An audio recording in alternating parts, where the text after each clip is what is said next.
Bonjour mesdames et messieurs, merci d'être présents pour cette Agora des présidents avec Pascal Imbert qui est président du directoire de Wavestone. Alors ma première question, Pascal Imbert, ce sera Wavestone. Moi j'avais l'habitude de vous voir sous le nom de président du directoire de Solucom. Alors pourquoi ce changement de nom? Je pense que ça n'est pas, je pense et je sais aussi que ça n'est pas uniquement un changement de nom, mais que ça recouvre aussi un changement assez important du périmètre de la société et même un peu de ses métiers. Absolument. Solucom, c'est terminé. Aujourd'hui, c'est le début de l'aventure de Wavestone. Vous avez aimé Solucom. Vous aimerez encore plus Wavestone. Ce changement de nom, il est la conséquence d'une opération que nous avons faite en tout début d'année 2016. En janvier 2016, Solucom avait fait l'acquisition des activités européennes de Kurt Salmon, un cabinet de conseil en organisation et management très connu en France et en Europe. Cette opération a été une opération transformante qui a amené à profondément bouleverser la proposition de valeur de Solucom, à très largement la compléter, à la remonter vers des décideurs d'ailleurs de plus haut niveau chez nos clients. Une nouvelle proposition de valeur, c'est-à-dire une nouvelle offre, une nouvelle taille. C'est une opération qui a amené le groupe à acquérir 2/3 de son chiffre d'affaires en plus, une présence internationale beaucoup plus large. Et donc, il était important de faire savoir à nos clients, à nos parties prenantes, que le groupe avait changé de profil, d'où ce changement de nom. Alors la question qu'on se pose quand il y a une intégration de cette taille-là, hein, puisque c'est une société, vous l'avez dit, qui vous a fait augmenter de 2/3 votre taille, est-ce qu'on opte pour une coexistence parce qu'il y a une culture différente et puis là il y avait des métiers qui étaient tout de même un peu différents, vous allez sans doute revenir là-dessus, ou est-ce qu'on opte pour une intégration complète?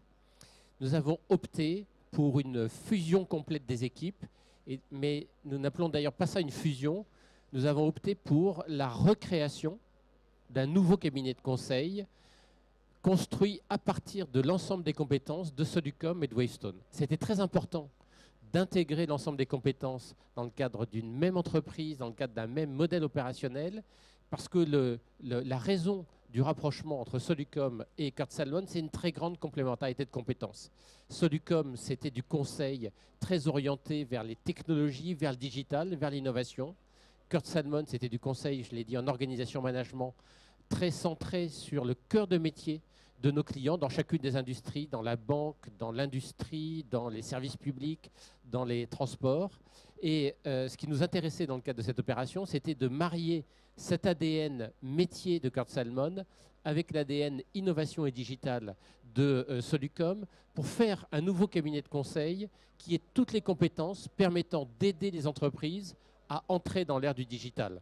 Et donc, essayer de jouer sur cette complémentarité, ça veut dire réunir toutes les équipes dans la même entreprise, combiner très étroitement les compétences pour apporter cette valeur nouvelle qui est possible par le rapprochement des deux compétences. Et alors, comment la mayonnaise a pris entre les deux? Parce que vous l'avez dit, c'était deux métiers différents et c'est deux profils de consultants différents. D'un côté, effectivement, c'est des ingénieurs. De l'autre, c'est plutôt des managers, des gens, je ne sais pas, qui ont fait de la psychologie, de la sociologie, des choses comme ça. Ce n'est pas forcément évident de marier les deux cultures. Alors, comment ça s'est passé? Et puis, quelles sont les difficultés que vous avez rencontrées? Éventuellement, les heureuses surprises aussi auxquelles vous avez été confrontés? Et puis, à plus long terme, quels sont les challenges à venir? Alors, déjà, ce rapprochement, il y a quelque chose qui nous a servi dans le cadre de cette opération.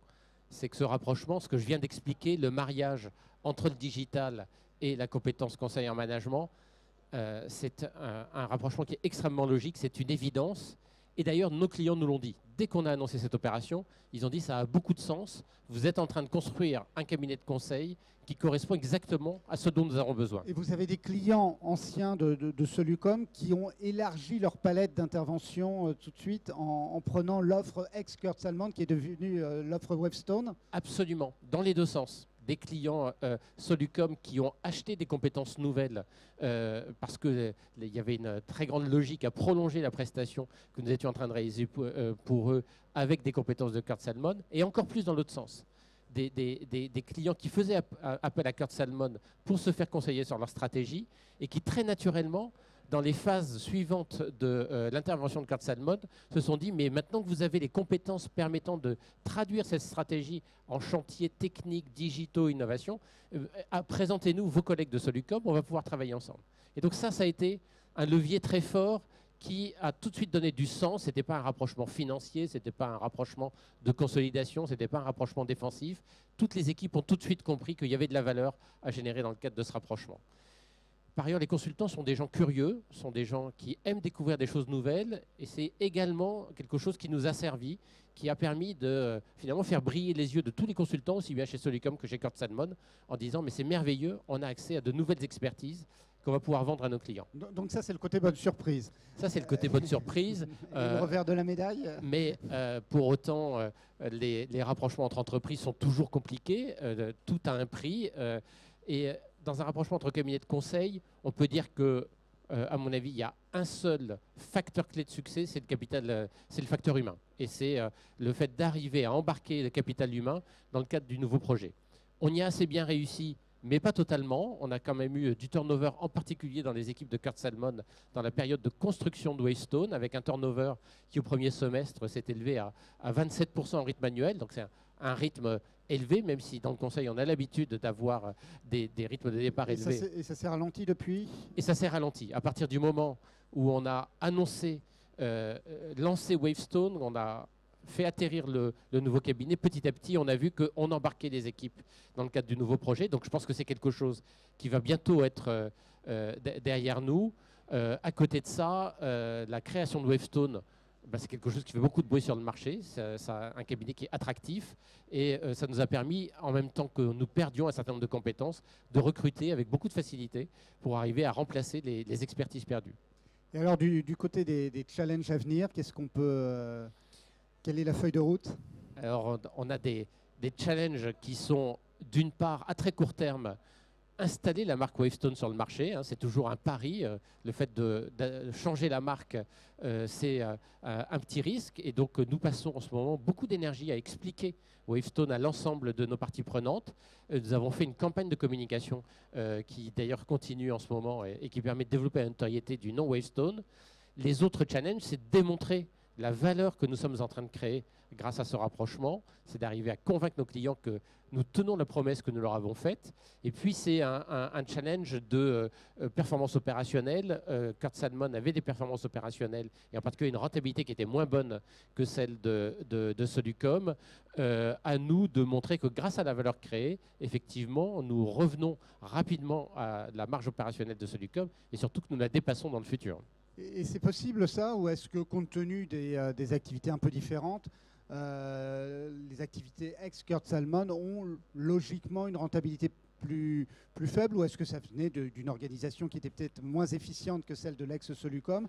Autrement dit, logiquement, les activités de Kurt Salmon doivent avoir à terme la même rentabilité que celle du reste du groupe Wavecom ? Oui, alors la différence... La différence... ne parlez pas de Wavecom parce que Wavecom n'était pas une histoire très heureuse en bourse, et donc Wavestone serait une histoire beaucoup plus heureuse.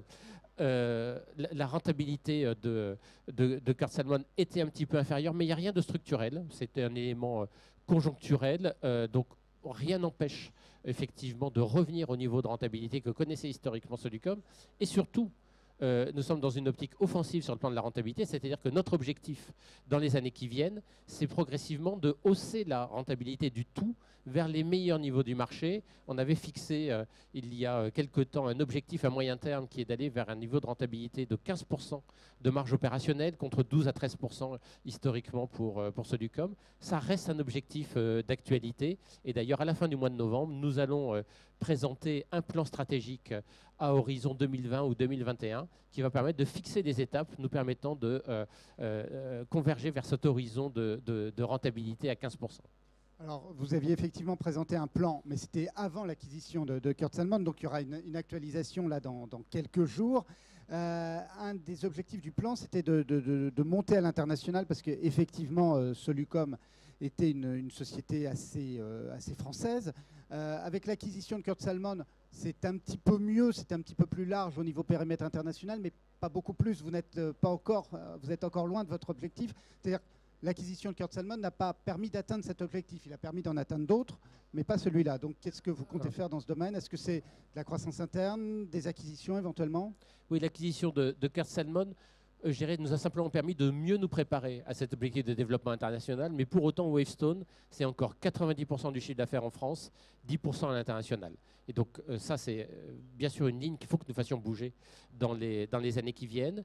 Le point intéressant, grâce au rapprochement avec Kurt Salmon, c'est que nous sommes déjà présents dans les zones dont nous pensons qu'elles sont clés pour le développement international de Solucom, au-delà du Royaume-Uni où Solucom était déjà. Nous sommes maintenant aux États-Unis, nous sommes en Asie, des zones où manifestement le futur des grands cabinets de conseil va se situer. Et donc nous avons besoin de grandir dans ces zones en organique dans un premier temps, à partir des points de présence que nous avons déjà établis, puis par des build-up, suivant un modèle de développement qu'avait longtemps pratiqué Solucom avec beaucoup de succès et auquel je crois beaucoup, qui est une combinaison d'une croissance organique soutenue et de build-up siglés, c'est-à-dire de petites acquisitions de cabinets de conseil qui permettent à la fois d'accélérer la croissance et progressivement d'étendre la proposition de valeur de Wavestone dans les zones dans lesquelles nous sommes implantés. Et il y a un marché de petites sociétés acquérées, parce qu'on a quand même constaté que les sociétés de conseil deviennent de plus en plus grosses. Donc, est-ce qu'il reste encore des petits qu'on peut agréger facilement, et en particulier sur des marchés importants comme les États-Unis? Oui, le marché du conseil est un marché qui a eu tendance à se consolider vers le haut. Vous avez raison, il y a des cabinets de conseil de plus en plus grands qui se constituent et Wavestone fait partie de cela. Mais en même temps, c'est un marché qui se régénère extrêmement vite. Le marché du conseil, c'est un marché dans lequel il y a assez peu de barrières à l'entrée. Il est assez facile de démarrer une nouvelle activité. Et donc, il y a un tissu extrêmement vivant de petits cabinets de conseil sur des cycles de 3 à 5 ans. On voit vraiment des générations de cabinets de conseil qui se reconstituent.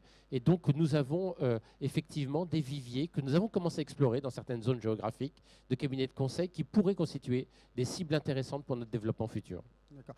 Et en termes d'internationalisation, vous vous êtes fixé des objectifs chiffrés. Alors, ce sera peut-être dans le cadre du plan du 3 novembre, mais est-ce que vous pouvez nous donner quand même quelques tendances ?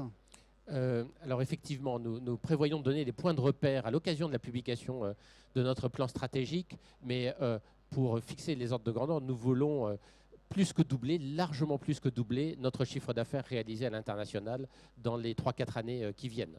Donc c'est vraiment un développement très offensif qui va être un développement concentré. Nous ne voulons pas aller partout.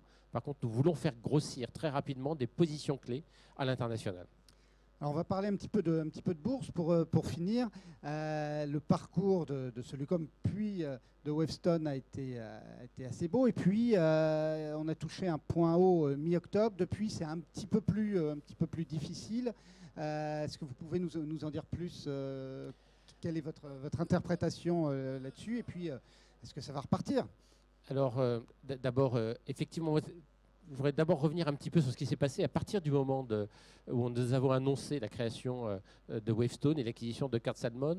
Il y a un point qui a été assez surprenant, c'est que ce projet il a été acheté tout de suite par les investisseurs et il a été immédiatement valorisé par les investisseurs d'une manière qui m'a surpris, qui a surpris un certain nombre d'investisseurs. Ça nous met la pression, ça veut dire que c'est vraiment un acte de confiance très fort, avec une progression du coup l'année dernière de 85% du titre.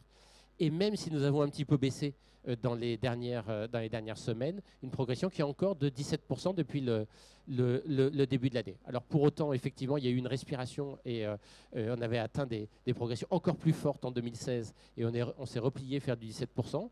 Comme vous avez pu le voir, je pense, on a maintenant revenu sur des bases plus solides, on repart légèrement en croissance. Et je pense que ce qui va donner le signal du redémarrage du cours, c'est la démonstration que nous devons faire que le projet crée de la valeur et que nous arrivons à surmonter les difficultés inhérentes à ce type de projet. J'ai parlé par exemple du turnover ou de la rentabilité un petit peu inférieure de Kurt Salmon, mais que rapidement, au-delà de ces difficultés conjoncturelles, la valeur stratégique de la création de Wavestone est en train de se révéler. Et ça, je pense que c'est les toutes prochaines publications qui doivent permettre d'en faire la démonstration progressivement. Et ce sera ça, sans doute, le signal qui va permettre de complètement valoriser le potentiel de Wavestone dans le cours de bourse.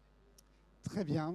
Merci Pascal Imbert. Et puis donc rendez-vous le 3 novembre déjà pour avoir une vision à moyen terme, horizon 2020-2021. Alors, vous avez dit le 3 novembre, c'est J'ai dit le 3 novembre, mais c'est le 3 décembre. Le 3, le 3 novembre. Non, le 29 novembre au soir, nous publions nos résultats semestriels et à cette occasion, nous donnerons effectivement des points de repère à horizon 2021. Mais ça sera donc c'est le 29. 29 novembre au soir. Voilà, j'avais tout faux. Merci à vous pour votre assistance et merci Pascal Imbert pour votre présentation.